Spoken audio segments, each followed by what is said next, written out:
The rise, absolute global hegemony, and eventual collapse of BlackBerry under the relentless waves of technological progress is one of the most fundamental lessons in modern business history.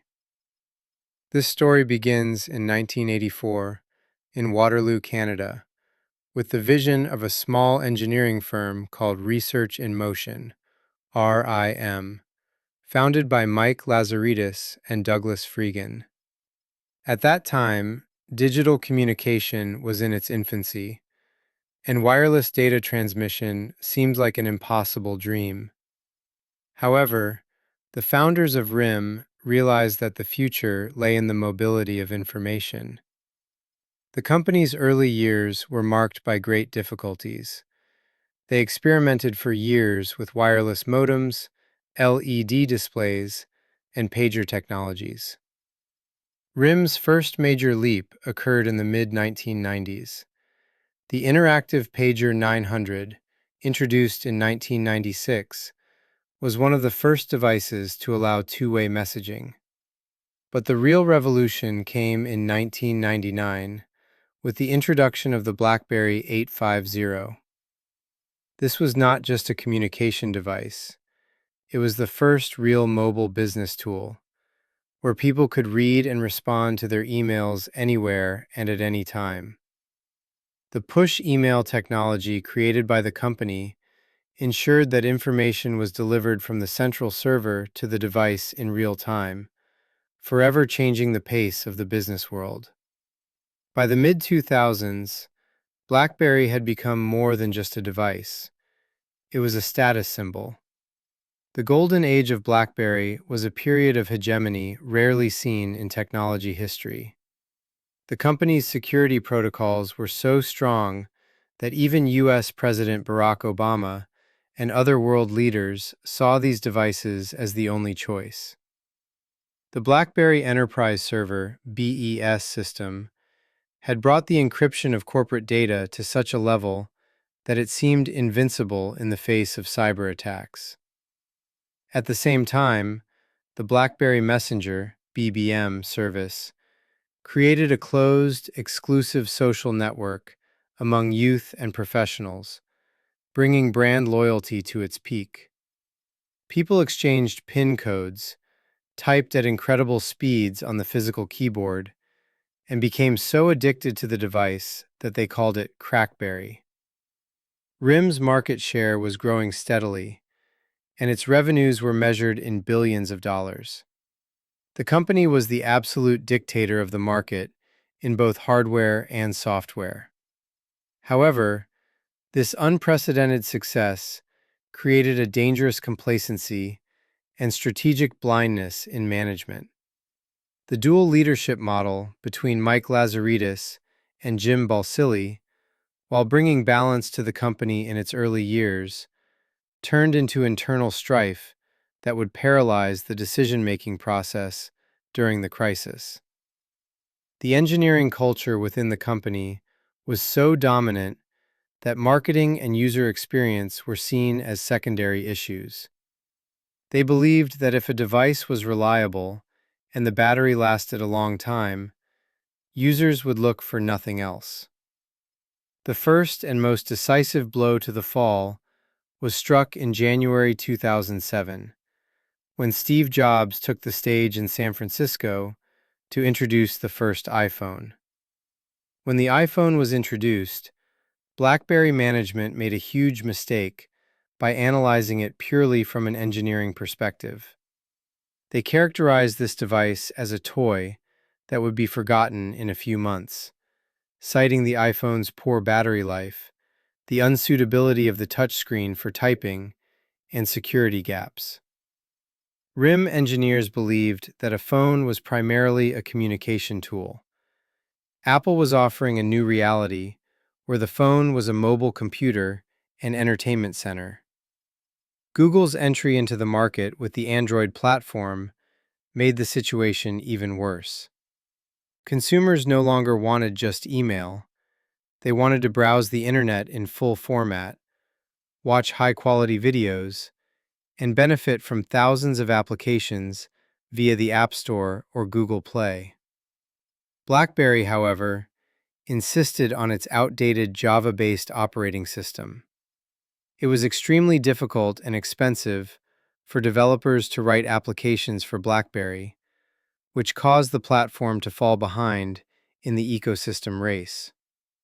While engineers within the company understood the importance of the touchscreen, management believed in the sanctity of the physical keyboard.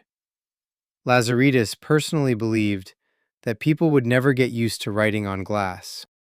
The collapse stage was accelerated by a series of unsuccessful product releases. The BlackBerry Storm model, released in 2008 in response to the iPhone, was the biggest technological embarrassment in the company's history.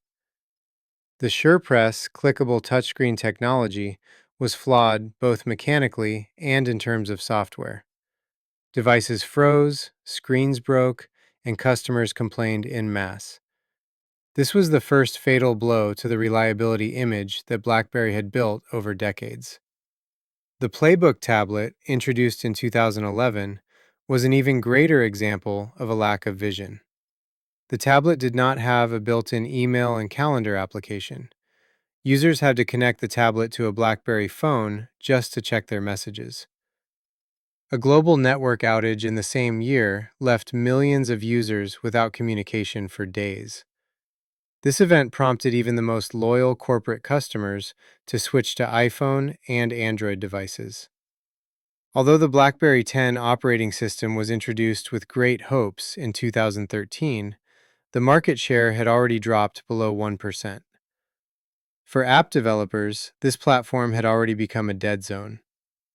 BlackBerry's final attempts, the Passport and Priv models, offered interesting designs, but absolute market dominance was already in the hands of Apple and Samsung. As a result, the company stopped hardware production in 2016 and became solely a software company.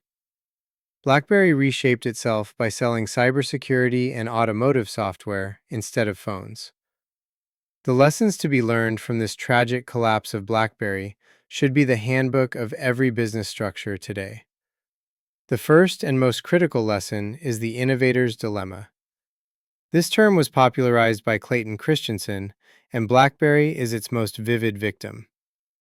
The very features that once led you to success and differentiated you, such as the physical keyboard and high data compression, become your biggest obstacles when market demands change. BlackBerry had become a prisoner of its own success. The second lesson is understanding consumer psychology. BlackBerry focused on the question of what should be used, while Apple answered the question of what is wanted to be used. Technology should no longer be just functional, but also emotional and experience-based. The third lesson is the power of the ecosystem. In today's world, it is not enough to sell a device alone. You must create an ecosystem of apps, services, and cloud technologies. BlackBerry failed to bring software developers to its side and suffocated in solitude. The fourth lesson is agility in management. The dual CEO model turned BlackBerry into an inefficient bureaucracy.